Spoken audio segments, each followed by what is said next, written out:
carreira diplomática e a veia artística define um pouco da personalidade de Lauro Moreira, embaixador que passa aqui pelo Da Janela, tudo bem? Tudo bem, Para a Cristina. gente conversar um pouco, conhecer um pouco, eu acho que dessa curiosa e desejada profissão, né? E também um pouco da sua vida, né? Como que você transita aí na veia artística, pelo cinema, né? Pela literatura. Obrigado por aceitar o convite e vir até aqui falar com a gente. Eu que agradeço, é um prazer muito grande estar aqui. Obrigado. Vamos começar explicando, né? A gente até falou aqui. A sua história, ela transita entre o lugar onde você nasceu, que é Goiás, depois você me disse que foi para o Rio, porque teu pai... São Paulo primeiro. Foi para São Paulo. Com 10 anos eu fui estudar em São Paulo. Tá, depois a capital brasileira era no Rio de Janeiro. Meu pai foi eleito deputado naquele tempo federal, era a última legislatura no Rio de Janeiro, e a família se mudou para o Rio de Janeiro. Eu tinha ficado 5 anos em São Paulo, dos 10 aos 15 anos, então fui para o Rio de Janeiro. E aí eu continuei, não é, a minha vida estudantil, e já começando a fazer mil outras coisas enquanto estudava no Colégio Santo Inácio, desde a Academia de Letras, né, minha paixão pelo Machado de Assis já vem daí, e pela literatura um pouco também. E depois, então, eu entrei para a universidade, fiz Direito na PUC do Rio, e enquanto fazia Direito, criei Teatro Experimental da PUC, montamos inúmeras peças lá, eu já estava fazendo teatro, inclusive antes também no Teatro da Juventude, ou seja, como diretor, como ator, sempre atuei nisso. Depois, então, terminei a faculdade, eu tinha que tomar uma decisão na vida, não é? Ou eu fazia só teatro, ou eu era só advogado. E eu escolher um lado. Eu gostava muito do direito, mas eu não gostava muito da advocacia. A verdade é essa, no Rio de Janeiro ali, aquele fórum naquele tempo, eu não gostava muito. E eu acabei resolvendo fazer, então, diplomacia. Então eu fiz exame para o Itamaraty, o Rio Branco, consegui passar a primeira vez, e aí finalmente entrei para a carreira diplomática. E ainda aí não saí mais, a não ser 2 anos atrás, quando eu me aposentou. Deixa eu fazer uma provocação. Sim. Quando fala assim, o que aquela pessoa é? Olha, diplomata, então existe um glamour, claro, né? E, embaixador, fala assim, puxa, aquele cara lá ganha dinheiro sem fazer nada. Fala um pouco. Tem esse estigma, né? Embaixador, como é bacana, você vai lá, representa o Brasil, que é o entendimento dessa função, né? As pessoas não entendem. Primeiro que há que distinguir uma coisa aí. Quer dizer, o diplomata é o funcionário, não é? O embaixador é o chefe desses funcionários, se você quiser. É aquele que ocupa o cargo mais alto na carreira, é o general do exército. Mas a gente é diplomata a vida inteira. A gente entra como terceiro secretário, quer dizer, como segundo tenente, portanto, para continuar nessa analogia com as Forças Armadas. Entra como segundo tenente. Depois primeiro, ou seja, terceiro secretário, segundo secretário, primeiro secretário. E a gente tem que gramar muito ao longo de muitos anos, o tempo todo. Tá certo? Eu disse que foi uma provocação, tá? Exatamente. Não, mas é verdade, porque as pessoas têm assim aquela ideia de que, primeiro, é uma carreira de muito glamour. De fato era sobretudo, hoje talvez menos, com essa globalização assim tão intensa, já não há mistério para mais nada. As pessoas de Ribeirão Preto vão passar os fins de semana praticamente hoje em Miami ou em Paris. Já não tem mais aquele glamour que tinha antigamente. Mas, de qualquer maneira, é uma carreira que pressupõe determinados deveres que são fundamentalmente resumidos em que se chama sempre de representar, não é? A embaixada está lá para representar um país no outro, chefiada por um embaixador, mas com funcionários de carreira. O Itamaraty, diga-se de passagem, é um dos poucos ministérios do mundo de relações exteriores onde só tem uma porta de entrada, que é o concurso do Instituto Rio Branco. Eu ia perguntar isso para você agora. Ninguém pode ser diplomata a não ser através do Rio Branco. Quer dizer, é sério, né? Você passa exatamente por uma seleção, né? Quais são, vamos dizer assim, as características, né, de uma pessoa para atuar como um diplomata, para entrar na carreira diplomática? Não, quer dizer, a pessoa tem que... Além das bases, eu estou dizendo características no sentido pessoais? Assim, pessoais, porque assim, ter uma formação, né, isso Sim, tudo a gente sabe. E tal, fazer aquele exame lá, que é um exame muito puxado, e tudo, quantidade enorme de pretendentes. Eu falo para transitar, né, de uma forma... Não, eu acho que a pessoa tem que ter, em primeiro lugar, vocação para a coisa, ou seja, gostar disso, gostar de gente, gostar de lidar com pessoas, saber um pouco lidar com pessoas, qualquer diplomata antipático já vai de cessar. saída vai ter dificuldades, obviamente. Não é que você tenha que ser um sedutor, mas claro. você tem que estar compreendendo que procurar ser uma pessoa que saiba transitar entre pessoas. Mas não é só lidar com pessoas, é lidar com política, lidar com poder econômico. Eu acho que o desafio nesse sentido, né? Mas quando eu digo pessoas, é porque é através das pessoas que você lida com a questão do poder econômico, poder político, etc, etc. E eu falo principalmente no Brasil, né? A coisa mais importante que existe, eu estou chegando nessa conclusão há muito tempo, é a gente saber lidar com pessoas. Não é necessário você conhecer profundamente um tema para dirigir, está compreendendo, toda uma orquestra em torno daquilo. É necessário que você saiba lidar com pessoas, que você tenha uma capacidade de liderança, que você saiba, assumir essa liderança e fazer com que todos participem dessa orquestra. Mas que nesse aspecto eu acho que a carreira diplomática pode, não estou dizendo que sejam todos assim, não, absolutamente, não são, claro de jeito que não, nenhum, claro que nós mas deveria, digamos, ser. está perguntando os requisitos básicos. Isso. Né?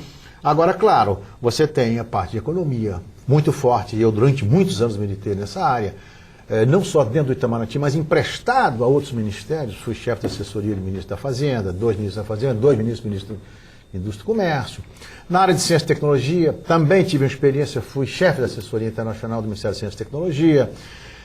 E no Itamaraty, trabalhei muitos anos na área econômica, muitos anos na área política e, sobretudo, na área cultural, que essa, a meu ver, talvez seja a mais importante, porque é essa que abre caminho para as outras.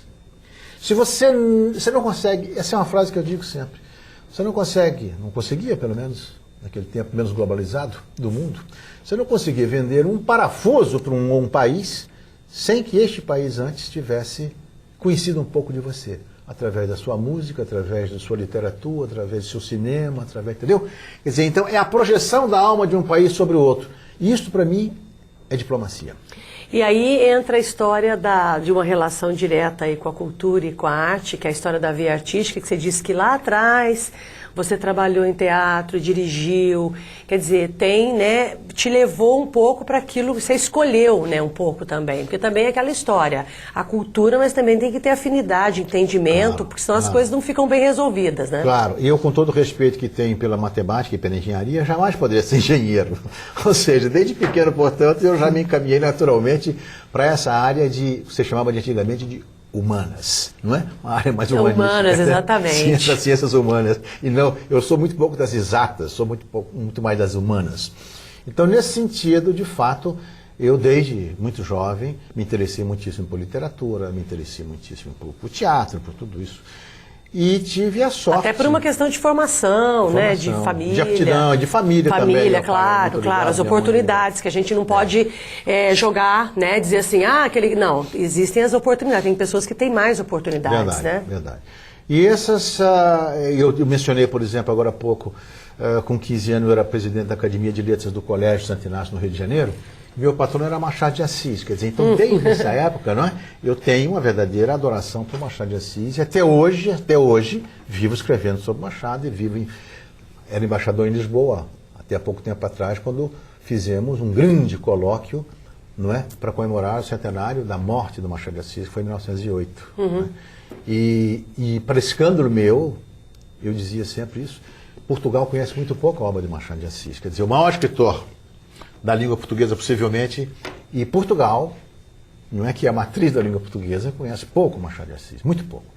Mas enfim, isso é um parênteses, apenas para dizer que desde essa época eu era muito ligado à questão de literatura. E mais tarde, ainda me liguei muito mais ainda, porque comecei a frequentar essas pessoas, não é? Então, eu me casei no meu primeiro casamento com uma pessoa que era uma grande poetisa, que faleceu há um tempo atrás, que foi a Marli de Oliveira. Então, seja através de Marli, seja diretamente, na carreira diplomática, eu pude conhecer pessoas como Clarice Lispector. É isso que eu ia tocar no ponto agora. Eu falei que é impossível conversar com você sem tocar no ponto da tua proximidade com a Clarice, né? Como Clarice é que foi madrinha nossa de casamento, como o Manuel Bandeira também foi padrinho de casamento. E Clarice surgiu surgiu através de Marli, no caso aí,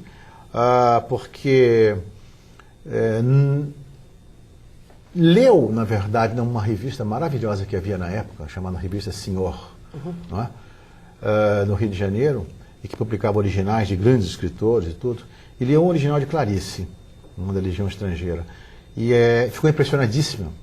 E telefonou para Clarice, se não me engano, e aí começamos a frequentar a casa de Clarice, ela frequentava a nossa casa também, acabou, quer dizer, isso antes de me casar.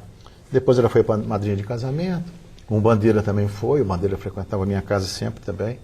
Cheguei até a gravar um CD de poesia com a obra do Bandeira depois também, como tem um outro da obra de Marli de Oliveira, e um terceiro, feito antes, cronologicamente o primeiro, que é interpretando poetas da língua portuguesa. Mas enfim, isso apenas para dizer essa afinidade que eu sinto, sinto e sempre senti, não é? Com a arte, com a literatura, com e a o privilégio poesia, com a também, música. Não, e o privilégio também que você teve de poder transitar nesse meio, né? Agora, eu não tenho... eu queria que você trouxesse, quando a gente fala assim, tive uma relação, foi madrinha de casamento, eu queria que você trouxesse um pouquinho das características da Clarice pra gente, da escritora, né? Da escritora. Tudo aquilo que a gente lê da Clarice, que a gente ouve da Clarice, né? Que ela traz o estranhamento, ao mesmo tempo a delicadeza.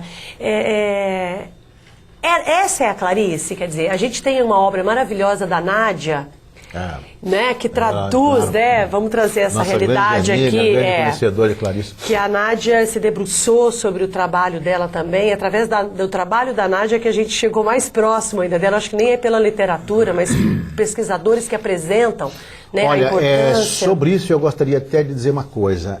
Nada me dá mais alegria do que ver a obra de Clarice tomando conta hoje do mundo e do Brasil. Porque não é uma obra fácil, obviamente. O Alceu de Amoroso Lima, Tristão de Ataíde, dizia que os escritores em geral escreviam na clave de sol, e Clarice escrevia na clave de fá. Quer dizer, então você tem que se adaptar a Clarice, à literatura dela, ao pensamento dela, para poder lê-la com alguma facilidade. É claro que você pode ler intuitivamente, até se quiser. Claro. A pessoa que leu Clarice, das que eu conheci, de maneira mais impressionante foi a própria Marli de Oliveira, porque Marli lia Clarice como que lia uma revista em quadrinhos, ou seja, tinha uma identificação profunda, portanto. Pessoalmente, Clarice foi uma pessoa surpreendente, porque há um lado em Clarice, que está na literatura um pouco dela também, a meu ver, em alguns contos, algumas passagens, mas Clarice era uma pessoa com um grande sentido de humor. Era uma pessoa engraçada, ao mesmo tempo que era uma pessoa profundamente angustiada, sabemos todos disso, né? Vivia a sua angústia 24 horas por dia.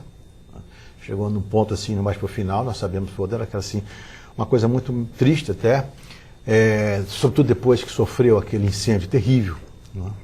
Na casa dela e tudo, teve que fazer uma série de cirurgias, de avaliações plásticas e tal, e tudo. E Clarice chegou a um ponto em que ela praticamente vivia às custas de remédios para dormir e para acordar, para estar acordada. Então realmente era uma coisa muito dolorosa, muito difícil. Mas apesar de tudo isso, Clarice tinha um lado de humor curiosíssimo, engraçadíssimo. Quer dizer, conversando com ela, inclusive, não é que ela quisesse ser engraçada, ela era engraçada. Característica dela. É muito divertida, ela é realmente uma figura maravilhosa. A gente vai fazer um intervalo aqui nesse bate-papo e a gente volta para explicar um pouco também da tua proximidade com a cidade de Ribeirão. Perfeito. Né? Nós falamos um pouco do que você vive e agora vamos trazer você para Ribeirão. Ótimo, muito bom.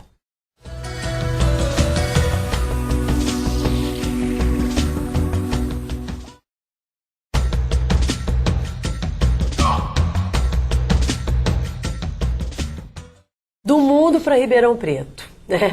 O que te trouxe para Ribeirão? A minha mulher. A segunda mulher? A minha segunda mulher, claro, a Liana. É de Ribeirão Preto, família toda de Ribeirão Preto. E foi casada, está acompanhando aqui em Ribeirão Preto antes. Os filhos moravam aqui e tudo. E ela me acompanhou, não é? Ao longo da vida diplomática aí por 30 anos, sei lá quanto, né? Pelo exterior e tudo, e por Brasília. Então eu achava que era muito justo que ao me aposentar, eu podendo viesse para cá com ela, estar com a família dela, com os filhos também, que são meus filhos também e tudo. Então foi por isso que eu vim para Ribeirão Preto. E acabou, claro, criando aí um círculo de amigos que, incrivelmente, obviamente, na área cultural, né? Aí a gente tem claro, alguns nomes aí, Fatu, a Nádia, né? Uma série de pessoas ligadas à cultura, que eu acho que é natural, né? Você tem aquela afinidade, você se aproxima das pessoas. Claro. E agora assumiu a presidência da sociedade que faz a gestão ali da Biblioteca Padre Euclides. Exatamente. Que é uma entidade importantíssima, né? Dentro da história da literatura, Ô, né? Cristina, eu vou dizer a você uma coisa, com toda sinceridade. Há muito tempo que é uma coisa que me impressiona em Ribeirão.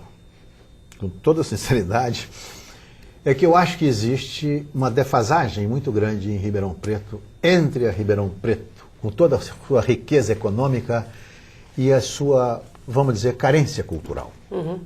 Ribeirão Preto é uma cidade que, pelo nível de vida que tem, deveria ter uma vida cultural infinitamente superior à que tem. Certo? Eu concordo. Tudo que se puder... Você concorda? Eu concordo. Tudo que se puder fazer, não é? Para dotar Ribeirão Preto de um outro, não é? Equipamento cultural, digamos assim, em termos de teatro, bibliotecas, etc, etc, cinema, tudo seria muito bem-vindo. Mas é necessário que as pessoas se sensibilizem também. É necessário que a sociedade se envolva mais em tudo isso. Há uma instituição em Ribeirão Preto, que eu fiquei conhecendo quando cheguei aqui, que é a Biblioteca Padre Euclides. Ora, é uma instituição mais do que centenária. Ela foi criada em 1903. Ora, no Brasil nós temos poucas instituições. E com essa longevidade, menos ainda. Então você veja que nós temos em Ribeirão Preto uma coisa que deveria ser muito mais prestigiada. Não, e com o propósito que ela foi criada, Exatamente. Né? A riqueza do propósito que o padre Euclides produziu, toda né, o que rola em volta da biblioteca. Então, assim, tem uma história, uma concepção muito bonita também, né? Não, e esse pessoal que levou essa biblioteca, trouxe essa biblioteca até hoje, são heróicos, tá entendendo? Porque realmente sem nenhum... Na unha, porque realmente não tem nenhum apoio maior. Os apoios são um pouco assim episódicos, às vezes vem um apoio da Câmara, de repente no ano seguinte não vem mais, não é? Então vivem de aluguel, dá umas salas que tem ali no centro, onde funciona a biblioteca, né? Ali no centro da cidade. Mas esses aluguéis hoje em dia estão muito defasados também. Quer dizer, ela resiste não por planejamento, por projetos sérios, né, que possam mantê-la. Ela resiste por doações, né, migalhas, né, pouquinho aqui, um pouquinho ali. Isso é muito triste, né? E é isso que a gente quer mudar. E então eu tive, enfim, eu diria até um privilégio de ter sido escolhido, né? Espero que eu não decepcione. Privilégio desafiador. Desafiador, esse desafio de que eu gosto muito de desafios. De dar um dinamismo maior e transformar aquela biblioteca talvez num centro cultural, de promoção cultural de fato, de difusão cultural. Ou seja, uma biblioteca não pode ser mais hoje, sobretudo de internet, tudo apenas uma coisa passiva que recebe alguns leitores por dia e tal. Nós temos que sair da companhia disso, atrair gente para lá. E veja bem, tem um equipamento cultural, tem uma sala muito boa, né, para mais de 200 pessoas. Não, legal, o prédio é legal. Tem aquela parte toda da biblioteca com mais de 10 mil volumes, tem a parte que se poderia usar e que é utilizada para exposições. E agora tem, sobretudo, uma coisa muito importante, uma parceria com a chamada com as chamadas oficinas culturais do Estado de São Paulo. No caso aqui, é o caso especificamente da Oficina Cultural Cândido Portinari, de Ribeirão Preto, né? Que é presidida, que é dirigida pela Fatu. E a gente sabe muito bem da luta da Fatu nesse sentido de fazer, né, resistir, né, de trabalhar para essa resistência aí, né? E a Fatu hoje é a minha vice-presidente. A vice-presidente. Então, ótimo. Então, que ela vai executar, né? Exatamente. Para mim é fundamental ter uma pessoa como ela ali, com a sensibilidade de ação, dela, né? De atitude. Ação e tudo. Exatamente. Agora, o que é muito legal da biblioteca também, que assim, é um perfil que Ribeirão Preto também não tem, é privilegiar o centro, né? É exatamente. Tem uma coisa muito louca, que a única coisa talvez que privilegia o centro ali é quando tem espetáculo no Pedro II, Ou né? Pinguim, né? Ou Pinguim, Mas na verdade, a gente tem lugares no centro de Ribeirão que são maravilhosos, né? Exatamente. E eu acho que a localização da biblioteca pode trazer uma vida noturna para aquela área ali, que é muito legal. Pode. Para isso, a biblioteca tem que estar podendo aparelhada financeiramente, inclusive, para que possa funcionar até mais tarde. Porque a biblioteca fechar às 6 horas da tarde no centro da cidade é um contrassenso. Não, E aí quando a gente fala de biblioteca também, né, eu tô me envolvendo aqui no assunto primeiro porque é um assunto que me interessa, né, eu acho que eu concordo que é nosso caminho, não tem outro. Mas o que me chama a atenção também é assim, quando se fala de biblioteca, as pessoas às vezes têm a ideia assim, mas eu não estou afim de ir lá e ficar no silêncio lendo livro. Não, mas nós estamos falando na verdade, de um espaço cultural. Exatamente isso. Em que ali pode existir assim, dinâmicas, exatamente, instalações, movimentos, né? Transitar movimentos de toda a sociedade, de jovens, e que pode ser cursos de ali. Cinema, cursos técnicos, cursos recitais de poesia, conferências, palestras, artistas que você traz aqui, quer dizer, imagino eu, pessoas que eu conheço e que são pessoas que contam muito e que podem fazer um espetáculo, por exemplo, assim, individuais. Exatamente. Não é? Quer dizer, tipo Denise Stoklos, Roberto Correia, o Antônio Nóbrega. Quer dizer, pessoas que eu falo, porque eu já levei para o exterior, que são amigas minhas, e que poderiam nos ajudar muito nessa questão. E somados aos artistas da cidade. Exato, evidente, né? claro. Óbvio, claro, né? Aí, trabalho que, na verdade, quem trata da nossa área cultural hoje em Ribeirão é o SESC. Sim. Né? O SESC eu tenho uma profunda admiração pelo SESC. Porque a gente não está tendo onde muito se apegar, exatamente, né? Então, assim, o SESC, graças, né? Ele desenvolve essa cena. Mandei, por acaso, e-mail ontem para o Danilo Miranda, que é um amigo meu. E aí os grupos que transitam, né, que são os coletivos que estão aí rolando aí, mas que precisamos unir forças para valorizar mais, que é o que você falou no começo. Exatamente. Agora você tocou no ponto do cinema, né? Você fez, como é que é essa história? Você atuou num filme, você atuou agora no filme que vai ser lançado. Qual que é o filme? Que história é essa? Eu estou profissional agora, depois de velho. Não, mas é legal, deve ser uma experiência muito legal. E assim, e com atores que é complicado, né? Não, foi o seguinte, primeiro eu sou muito ligado ao cinema, sempre fui. Fiz cinema demais. Fiz mais de 20 filmes, naquele tempo Super 8 e tudo, mas levando as últimas consequências. Como diretor? Como produtor, como criador. Como criador, tá. Sobretudo de documentários, que eu fazia, né? Mas quando foi agora, eu fui convidado inicialmente para ser consultor para assuntos de diplomacia, de Itamaraty e tal, de um filme de um grande amigo meu, que é um sujeito extremamente talentoso, que é o Alberto Araújo. O Alberto é mineiro, mora em Goiânia, tem uma produtora de televisão, já teve programa de televisão, um programa famoso dele chamado Cartão Postal, que era um turismo cultural, que foi apresentado há muito tempo em televisões brasileiras, de alcance nacional, etc. Então, ele é um poeta, ele é um romancista e ele é um homem de imagem, da imagem. E ele, então, tinha um roteiro muito bom, e queria que eu lesse, que eu opinasse, que depois, então, ia fazer o filme. Fez o filme. Convidou e conseguiu, isso é uma coisa extraordinária, porque é um filme de orçamento baixo e tudo, independente, completamente independente. Então você tem Lima Duarte, Beth Mendes, Larissa Maciel, a Maísa, Otton Bastos, Murilo Rosa, não é? Quer dizer, Lauro Moreira aí desaparece. Vai ter uma mas de qualquer experiência, maneira, mas tem um detalhe, como ele está no ambiente diplomático, eu faço o papel do embaixador Lauro Moreira no filme. Amigo? Ou seja, que é amigo do embaixador Mário, que é o Otton Bastos. E o filme é um filme interessantíssimo, a meu ver, vai ser lançado no segundo semestre agora. É um filme um pouco nessa linha do cinema argentino hoje, uma coisa muito mais de conflito familiar, de coisas mais íntimas, sem apelações, sem nada, sem efeitos especiais, sem coisa nenhuma, mas é um belo filme. Que é desafiador para esse mercado, né? Não tem dúvida Que é uma linha desafiadora. Não, é um filme tão fantástico, de repente o nome do Manuel Bandeira aparece no filme. Veja só.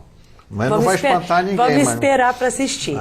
E para a gente terminar mostrando que o embaixador não só passeia pelos países, mas ele deixa algum legado. Você me falou do Solo Brasil, o Grupo Solo Brasil, que é resultado de uma ação sua durante a sua vida diplomática. Bom, Cristina, eu vou resumir muito isso aí.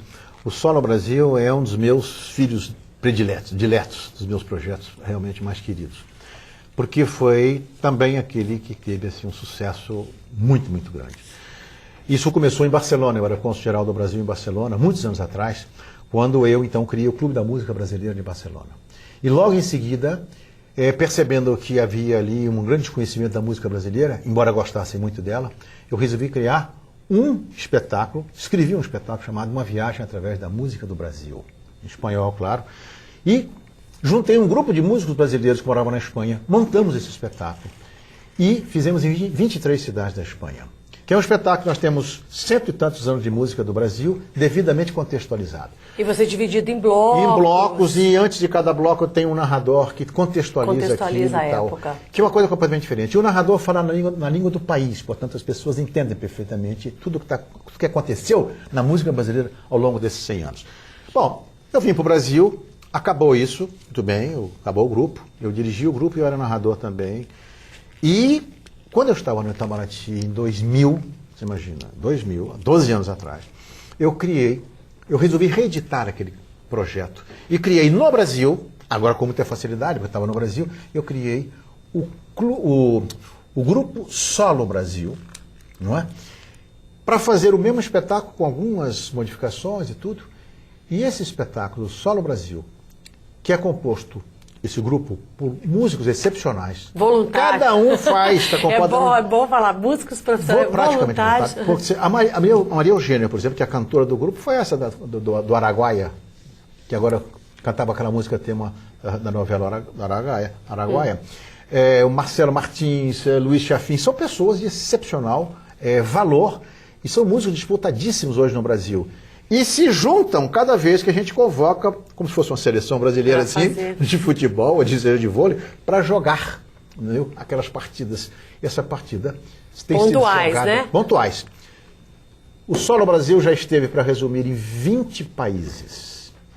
Mas eu estou falando desde América do Sul, América Central, Jamaica, México, etc., Alemanha, Marrocos, Portugal foi o último país que o grupo esteve. 19 espetáculos nós fizemos em Portugal, quando eu era embaixador lá, em 10 cidades diferentes. Olha que maravilha. E é sempre já esteve em Ribeirão. Louco. E está fazendo um sucesso há muitos anos, já muito grande, em cidades brasileiras também.